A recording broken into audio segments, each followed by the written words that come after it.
Shalom sobat terkasih dalam Tuhan Yesus Kristus, berjumpa kembali dengan saya di channel ini. Terima kasih telah mendukung dengan cara subscribe, like, komen, dan share. Tuhan memberkati kita.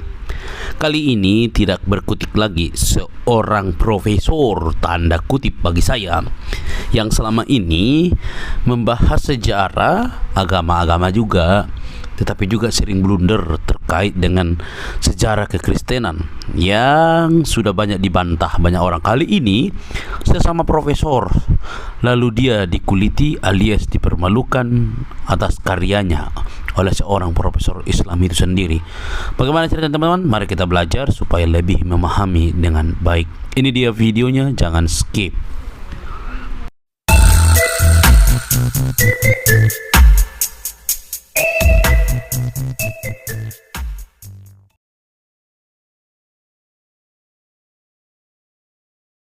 Yang salah gitu, kesalahan yang sebenarnya sangat elementer yang tidak boleh terjadi bagi seorang penulis. Bosan bacanya gitu. Jadi tidak nyambung. Dalam beberapa hal Ustadz Manahem itu mengkritik kesarjanaan revisionis secara strawman ya, biasanya disebut dengan strawman fallacy.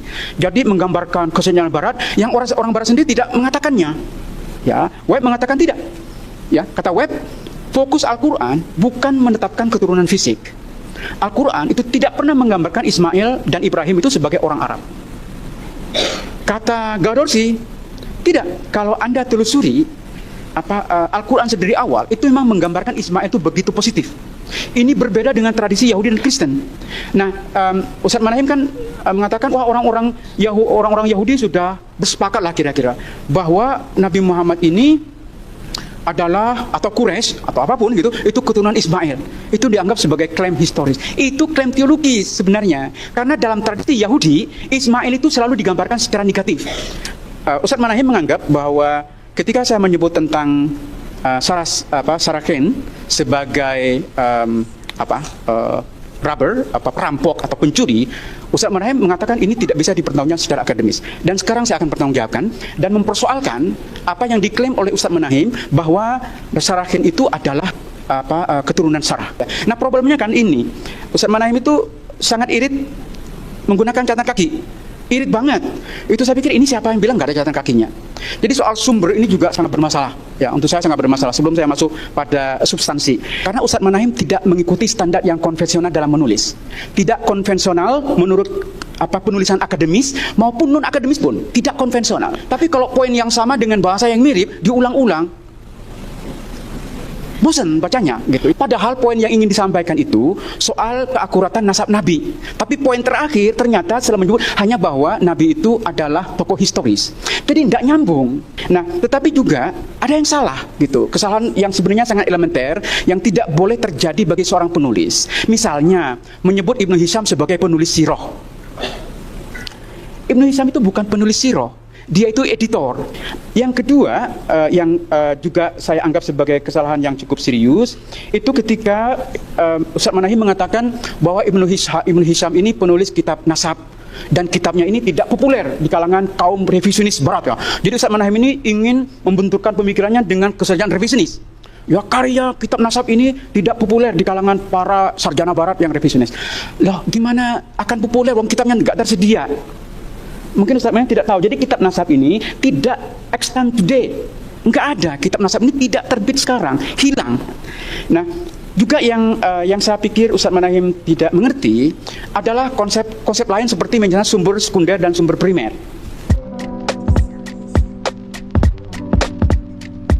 Catatan kritis. Saya akan mulai dari hal-hal yang sangat stylistik, gaya penulisan Ustadz Manahem. Karena salah satu kenapa saya berjuang untuk bahkan menamatkan satu bab itu adalah salah satunya karena Ustadz Manahem tidak mengikuti standar yang konvensional dalam menulis. Tidak konvensional menurut penulisan akademis maupun non akademis pun tidak konvensional. Ya, Anda bisa lihat jika Anda sudah punya bukunya. Setiap Ustadz Manahem itu menulis nama orang itu ditulis tahun lahir dan matinya. Jadi misalnya Muslim, setiap nama Muslim disebut itu ada tahun lahir dan tahun wafatnya. Itu tidak konvensional, tidak dalam penulisan akademis ataupun non akademis. Yang standar itu adalah cukup pada penyebutan pertama. Anda menyebutkan tahun lahir atau tahun mati atau kedua-duanya. Setelah itu tidak perlu. Jadi buku ini tebal gara-gara itu. Setiap nama disebut itu ada catatan kapan dia hidup, kapan dia mati gitu. Nah, Muslim disebut ataupun Ibnu Ishaq disebut, selalu menyebut nama selalu menyebut tahun lahir. Itu tidak standar dalam penulisan apalagi yang akademis. Yang kedua, buku ini itu yang menyebabkan saya juga bosan. Nanti saya puji berikutnya ya. Jadi Anda harus menunggu sampai akhir. Itu terlalu repetitif. Jadi poinnya diulang-ulang.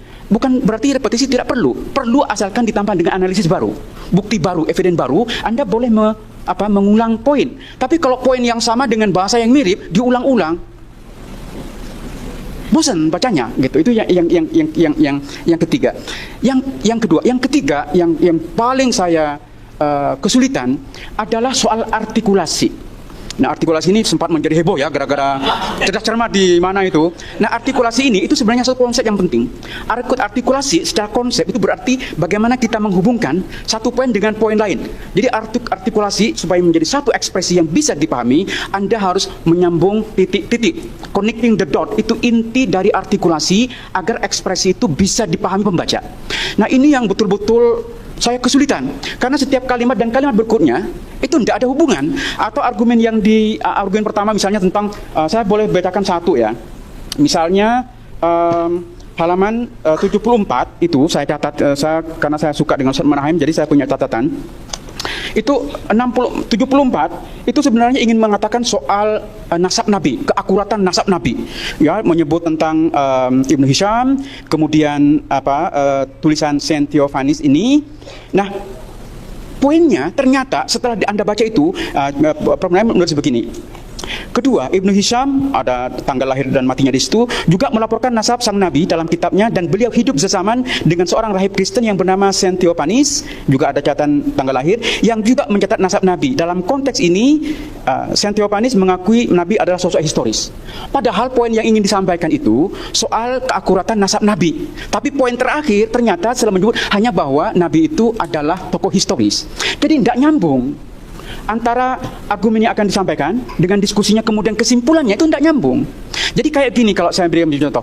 Misalnya orang Arab pakai gamis, unta ada di Arab, maka orang Arab ada kaitannya dengan unta? Tidak ada. Jadi antara premis dengan diskusi kemudian kesimpulannya itu tidak nyambung, dan banyak ya contoh-contoh tentang itu banyak sekali yang saya catat. Nah, tetapi juga ada yang salah gitu, kesalahan yang sebenarnya sangat elementer yang tidak boleh terjadi bagi seorang penulis. Misalnya menyebut Ibnu Hisham sebagai penulis sirah. Ibnu Hisham itu bukan penulis sirah, dia itu editor, mengedit karya Ibnu Ishaq. Ya, kalau Anda baca introduksinya, pengantar Ibnu Hisham, itu jelas sekali.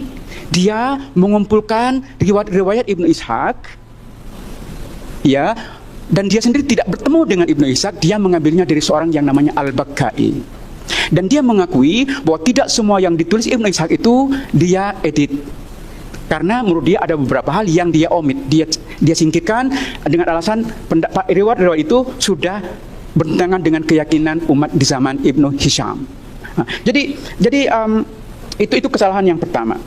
Yang kedua, yang juga saya anggap sebagai kesalahan yang cukup serius, itu ketika Ustaz Manahem mengatakan bahwa Ibnu Hisham ini penulis kitab nasab, dan kitabnya ini tidak populer di kalangan kaum revisionis barat ya. Jadi Ustaz Manahem ini ingin membenturkan pemikirannya dengan kesejahteraan revisionis. Ya, karya kitab nasab ini tidak populer di kalangan para sarjana barat yang revisionis.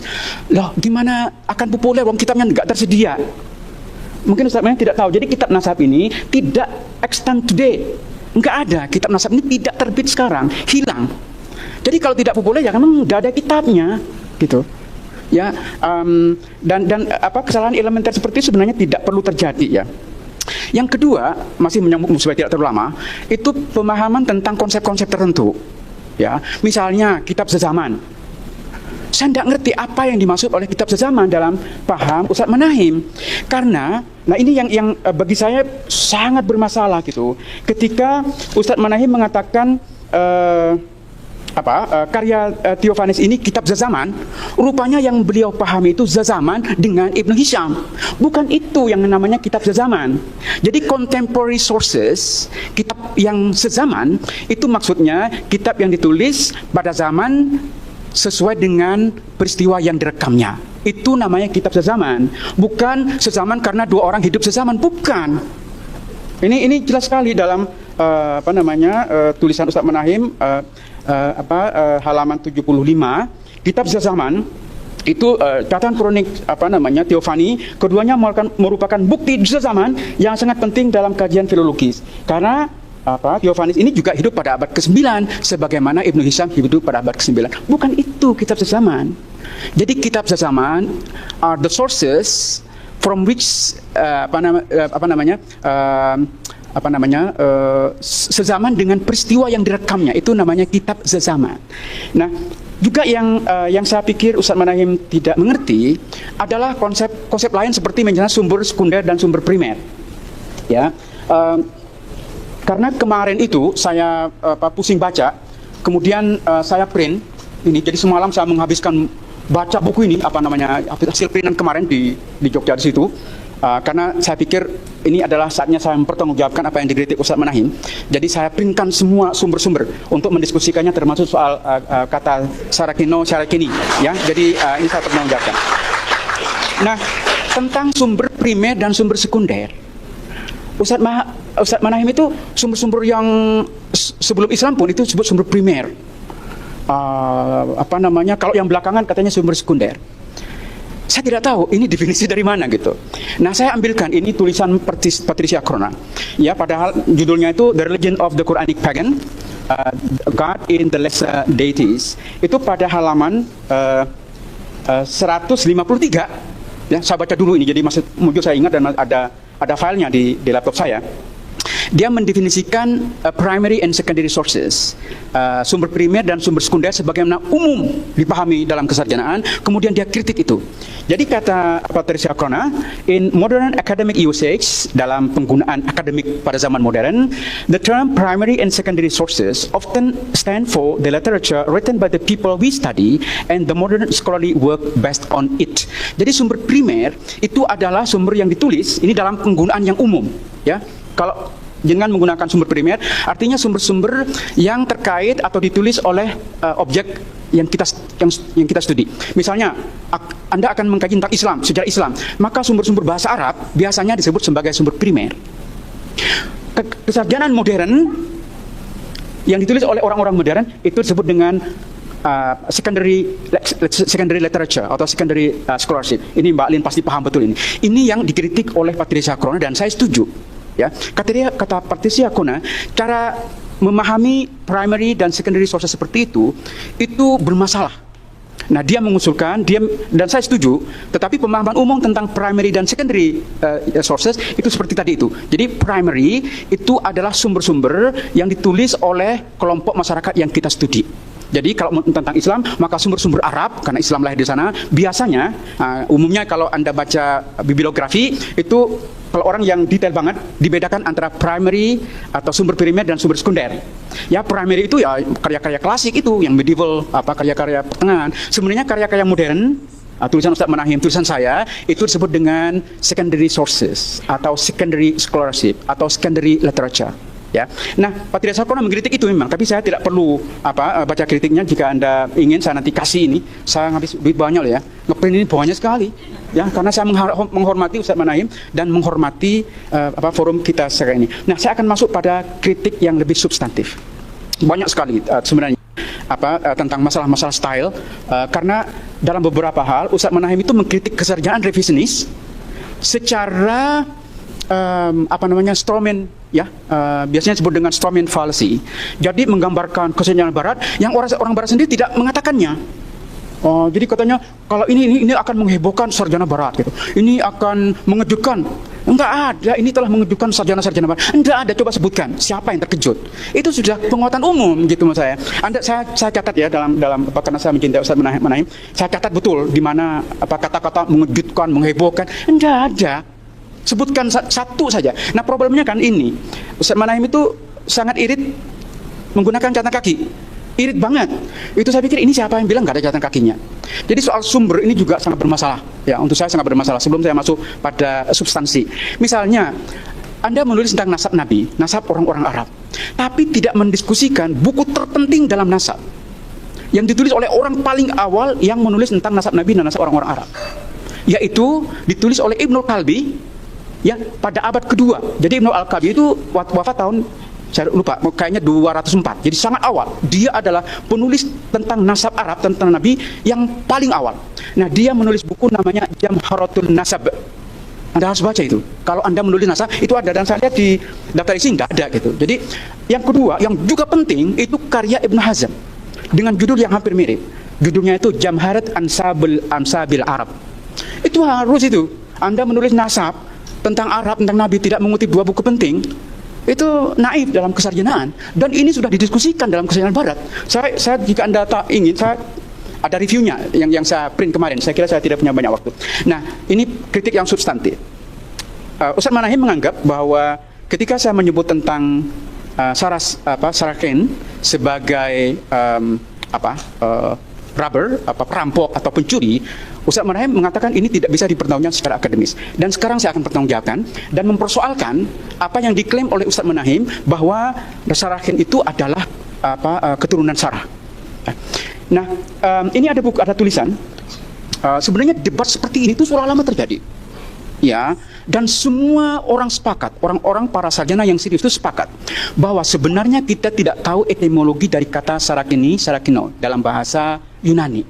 Ya, karena itu ini tulisan tahun 1932 oleh Taylor Walt yang dia mengatakan sejauh ini ada 7 pandangan tentang etimologi dari kata Saracen. Jadi judulnya itu The Etymology of Saracen. Jadi Saracen itu memang bisa timur, ya, yang Sarkiin, bisa terkait dengan satu kata dalam bahasa Syriak itu Sarak yang berarti wilderness, ya, orang-orang gurun, atau Sahara, Sarahiyin. Jadi ada Sarahin itu orang-orang gurun Sahara, itu ada. Ada yang menyebut memang dari kata Sarokin, para pencuri, para para perampok. Baru yang ketujuh dalam tulisan Taylor Well ini adalah pandangan bahwa Sarakin itu diambil dari kata Sarah dan Kenoi, memang keturunan Sarah, itu memang ada. Dan kalau Anda baca diskusi tentang ini, pandangan yang ketujuh ini disappear karena dianggap terlalu jauh. Ini adalah bentuk kitabisasi, alkitab, bentuk biblikalisasi terhadap istilah-istilah yang muncul. Ini kerjaan orang Kristen, mengkristenkan istilah-istilah. Ya, nah, Ustaz Manahem menyebut tentang Theophanes, menyebut tentang yang terutama terkait dengan ini, itu menyebut karya John of Damascus yang hidup pada abad ke-8. Saya juga kaget gitu, kenapa fokusnya pada orang yang hidup pada abad ke-8 tentang Sarakeno ini atau Saracen. Katanya ingin menelusuri sumber seawal mungkin, tapi yang didiskusikan ada satu subjudul itu mendiskusikan khusus tentang John of Damascus. Nah, John of Damascus ini kalau dalam kesarjanaan yang saya bawa ini banyak sekali, itu biasanya finally gitu, terakhir baru John of Damascus didiskusikan. Orang pertama barangkali yang melakukan alkitabisasi atau biblikasisasi terhadap istilah Saraken itu seorang itu pada abad keempat, namanya Eusebius, ya, yang menerjemahkan atau mendiskusikan tentang kitab Asaya atau Yasa kayaknya bahasa Indonesianya, dan menggunakan kata Saracen sebagai keturunan dari Sarah. Jadi ini adalah bentuk bentuk biblikalisasi yang menjadikan istilah itu dikaitkan dengan Alkitab. Itu memang proyek yang dilakukan oleh orang-orang Kristen. Tetapi kita perlu tahu, kata Saracen ini sudah muncul sebelum orang seperti Eusebius atau John of Damascus pada abad ke-8 itu muncul. Jadi misalnya Ptolemy, seorang geografer, itu sudah mengatakan Sarak itu kemungkinan adalah satu kota di dekat pegunungan Saina. Jadi, nah karena itu kalau Anda baca diskusi tentang penggunaan kata Saracen itu, kita akan tahu bahwa awalnya istilah ini muncul untuk satu komunitas yang kecil. Itu sangat partikular.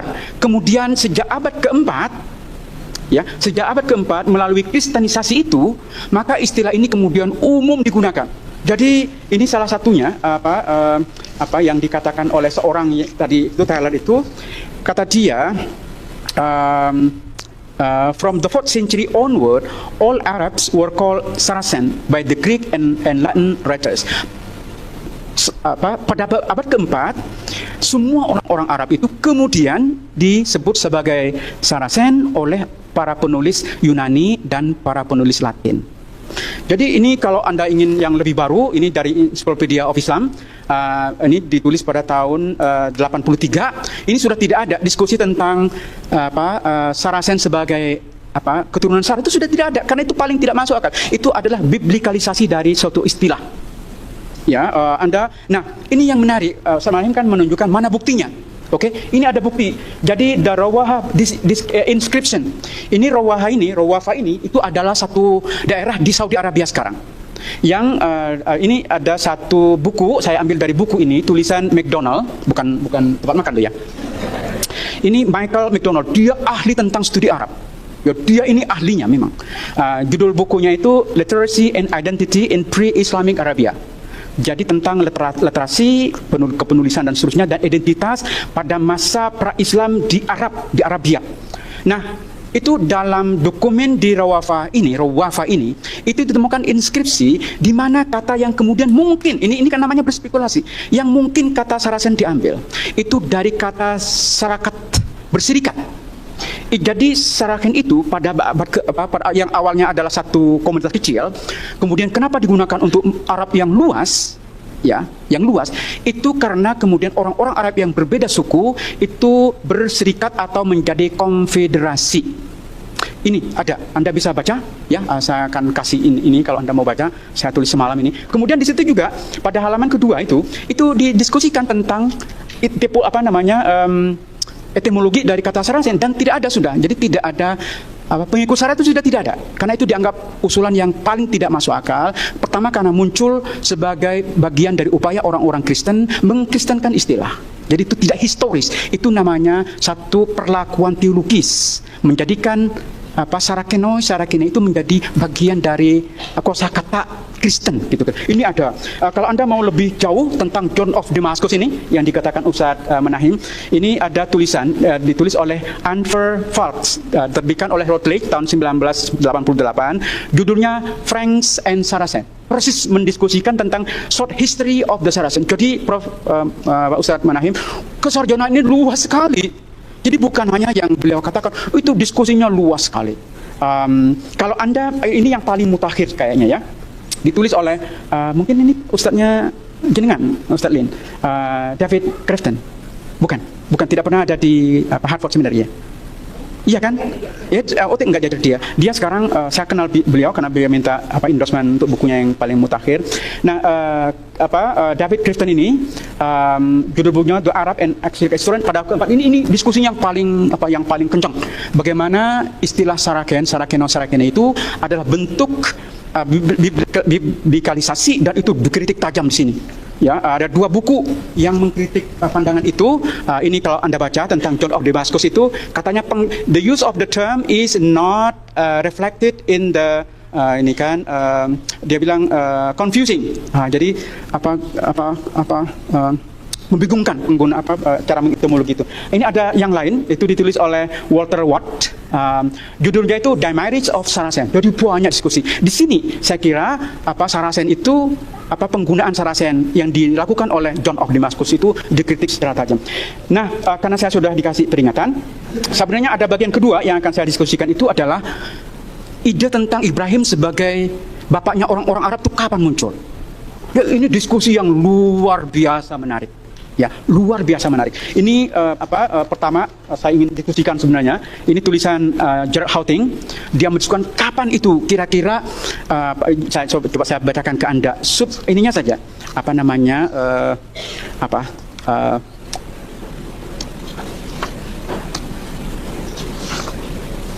Ini. When and how did the Arab come to see themselves as Ismailite? Kapan dan bagaimana orang-orang Arab itu pada akhirnya melihat dirinya sebagai keturunan Ismail? Dia seorang historian. Ya ini kerjaan orang historian begini. Kapan dan bagaimana suatu istilah itu muncul? Apakah sejak awal sudah muncul sebagai Saracen atau itu adalah bentuk kristenisasi belakangan? Itu seorang historian itu, linguis historian itu harus tahu ini. Kapan muncul gitu. Nah, yang sebenarnya sangat saya sayangkan. Terakhir ya, poin terakhir sebelum saya puji. Ustadz Manahem ini bergelut dengan berbagai sumber. Ya, tentang Judayo, tentang karya orang-orang Yahudi, tentang orang-orang Kristen. Loh, sumbernya yang paling penting tidak didiskusikan, Al-Quran. Tidak ada pembahasan di bab 1 itu, tidak ada diskusi tentang bagaimana Al-Quran menggambarkan kesinambungan Nabi Muhammad itu dengan Ibrahim dan Ismail. Ini diskusi yang luar biasa menarik ya. Kalau ini Ustadz Manahem belum tahu, ini bisa dimaafkan ya. Tapi kalau sengaja menghilangkan diskusi ini, kaget saya itu. Loh, Al-Quran sendiri kok tidak didiskusikan gitu. Coba, ini diskusi yang paling menarik antara Michael Webb, yang kutipannya yang dulu tulisannya saya diskusikan tentang Imagining the Arab itu, dan seorang profesor di Harvard, masih saya kenal teman dekat karena masih seumuran, itu Mohsin Gaudarsi. Judulnya itu The Essence of Ismail. Ingin menelusuri keturunan orang-orang Ismail. Ya, sampai apakah Al-Quran pertanyaannya itu, apakah Al-Quran itu menggambarkan Nabi Muhammad sebagai keturunan Ibrahim dan Ismail apa tidak? Diskusinya adalah surat Al-Baqarah ayat 127 hingga 129. Dimulai dengan wa idh yarfa'u Ibrahimul qawa'ida minal baiti. Ingatlah ketika Ibrahim itu mengangkat fondasi dari sebuah rumah atau bait bersama Ismail. Kemudian ada berikutnya 128 itu kan doa. Rabbana waj'alna muslimaini lak wa min dzurriyyatina ummatan muslimatan, ya kan? Ini doa, jadikanlah kami bersembah kepadamu dan keturunan kami juga umat yang bersembah. Kemudian ayat 129. Ini yang menjadi lokus klasikus debat. Apakah Al-Quran sebenarnya menggambarkan Nabi Muhammad itu keturunan Ismail atau tidak? Ketika Al-Quran mengatakan Rabbana wab'ats fihim rasulan minhum. Ya Allah, ya Tuhanku, utuslah kepada mereka seorang rasul dari mereka sendiri. Min dzurriyyatina, kan? Jadi mereka itu artinya keturunan Ibrahim dan Ismail. Ini yang menjadi perdebatan antara Webb dan Gaudarsi. Ya, Webb mengatakan tidak. Ya, kata Webb, fokus Al-Quran bukan menetapkan keturunan fisik. Al-Quran itu tidak pernah menggambarkan Ismail dan Ibrahim itu sebagai orang Arab. Kata Gaudarsi, tidak. Kalau Anda telusuri Al-Quran sedari awal itu memang menggambarkan Ismail itu begitu positif. Ini berbeda dengan tradisi Yahudi dan Kristen.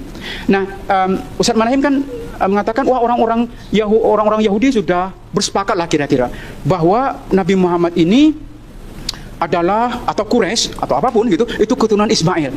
Itu dianggap sebagai klaim historis. Itu klaim teologis sebenarnya. Karena dalam tradisi Yahudi, Ismail itu selalu digambarkan secara negatif. Baik dalam Alkitab, ya, bukan kitab, kalau kitab kan hanya disingkirkan saja.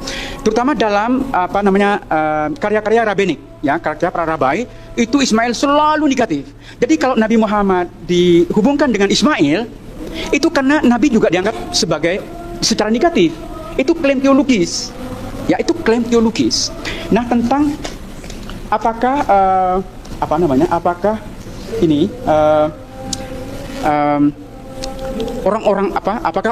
apakah Ismail ini sebenarnya bapaknya orang-orang Arab? Itu coba baca karya yang luar biasa. Anda boleh tidak setuju. Namanya F.Al.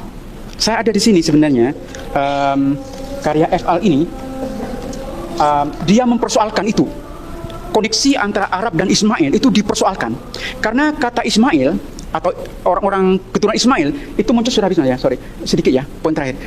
Kata Ismail itu muncul dalam Bible, itu kira-kira Bible yang ditulis atau muncul sebelum abad ke-10 sebelum Masehi. Jadi dalam Genesis, dalam kitab Bilangan itu disebut kata Ismail, tetapi kata Arab tidak muncul. Kata Arab muncul dalam Bible itu setelah abad ke-10 sebelum Masehi, jadi abad ke-9, abadnya itu. Jadi karena itu kalau dalam penelitian yang serius, penyebutan Arab atau bukan Arab,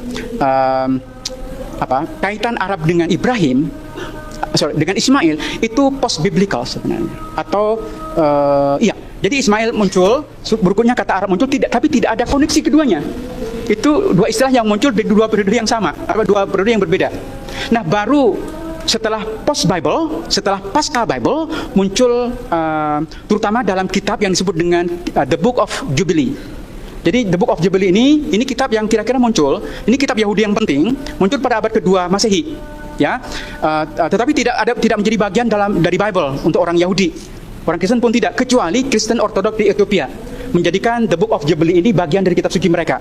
Nah, baru dalam kitab The Book of Jubilee ini, koneksi antara Arab dan Ismailiyat itu, orang keturunan Ismail itu disambungkan.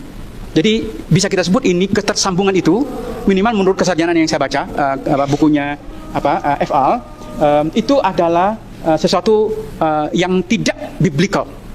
Oke teman-teman terkasih, tuliskanlah di kolom komentar tanggapan teman-teman. Tidak perlu panjang-panjang karena itu merupakan pembahasan antara muslim sesama muslim dan antara profesor. Tetapi karena kaitannya dengan celotehan terhadap Ismail dan Alkitab dan Yahudi, maka kita juga bisa memberikan tanggapan.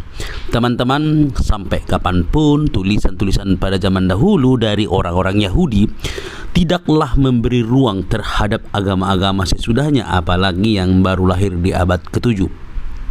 Jadi, kalau Profesor Simana Sem Ali ini memberikan sebuah komentar dan itu dianggap keliru, maka pantas kupas tuntas oleh profesor yang satunya, ya. Dan itu luar biasa teman-teman. Malulah sampai ke ubun-ubun begitu ya, di depan umum justru dipermalukan karena mungkin dilihatnya secara sembarangan memberi data terhadap buku yang ditulisnya, dan hal ini menuai respon positif dan juga negatif. Ya, positif bagi mereka yang berpikir kritis, yang negatif bagi mereka yang tidak mau berpikir begitu ya. Apalagi kalau mendukung agamanya sendiri, karena kalau agama kita jangan disentuh kalau gitu ya. Karena pemikiran-pemikiran demikian kan sudah sering kita dengar. Karena agama kita sudah sempurna, nggak perlu dikritisi, tidak perlu dianalisis begitu. Dan kalau kita lihat teman-teman, pemikiran terbuka dari profesor ini yang satunya yang membahas Simana Sem Ali ini, dia memiliki pemikiran yang terbuka. Memang akhirnya dia disebut muslim sekulernya, yang membawa keperbedaan dalam argumennya teman-teman. Oke, kalau kita berbicara tentang nubuatan, tentang Ismail, kita tahu teman-teman, di kalangan orang Yahudi Israel pun Ismail itu tetap dipersoalkan gitu ya. Karena memang faktanya Ismail itu anak dari budak. Anak dari budak itu, dan memang betul-betul diusir oleh Rahel begitu ya. Jadi hal itu tidak bisa dibantah, itu sejarah. Maka kalau misalnya si Menasem Ali ini memberi ruang yang sangat spesial melebihi Ishak, nah justru itu salah. Karena anak perjanjian itu adalah Ishak, bukan Ismail. Ismail keturunan budak memang. Meskipun Yahweh memberikan berkat bangsa-bangsa kepada dia dan dia diberkati oleh Yahweh begitu ya, oleh karena rintihan-rintihan daripada ibunya si Ismail, dan mereka akhirnya pergi merantau lah tanda kutip ke gurun begitu ya. Nah, tetapi kalau kita melihat sejarahnya, Ismail tetaplah Ismail yang diusir oleh keturunan perjanjian meskipun mendapat berkat dari sang Yahweh gitu ya, yang pada saat itu juga mendengar keluh kesah dari ibunya begitu ya, dari Hagar gitu ya. Tetapi kalau kalau misalnya sekelas Masem Ali tidak mengetahui sistem Yahudi itu sangat fatal sekali. Itu artinya dia rela menutupi fakta sejarah demi secuil penelitiannya dalam buku tersebut. Jadi apa yang disampaikan oleh profesor yang satu ini, Munim Siri ini, yaitu dia berani berdiri di atas kebenaran dalam tanda kutip penelitian dan juga sejarah. Itu penting. Jadi bukan karena ketika kita meneliti karena agama kita akhirnya pro, jadi kita mengabaikan. Itu namanya logical fallacy atau strawman fallacy, begitu kan. Oleh karena itu, kebenaran tentang Kristen atau Alkitab, Taurat, Zabur, Injil itu sudah pasti karena tidak mungkin bisa digeser oleh siapapun. Jadi sampai di sini ya teman-teman, sekelas profesor pun bisa salah memberikan argumentasi, menulis penelitian. Oleh karena itu, tetaplah mendengar dengan baik, cari searching kalau ada pendapat-pendapat atau argumentasi para ustadz kalian gitu ya, supaya tidak mudah dikibulin lah istilahku ya. Oke, jangan kepanasan, kita hanya merespon sedikit, kiranya dapat mencerdaskan kalian semua. Oke teman-teman, sampai di sini video saya. Jangan lupa untuk mendukung dengan cara subscribe, like, comment, dan share. Tuhan memberkati kita.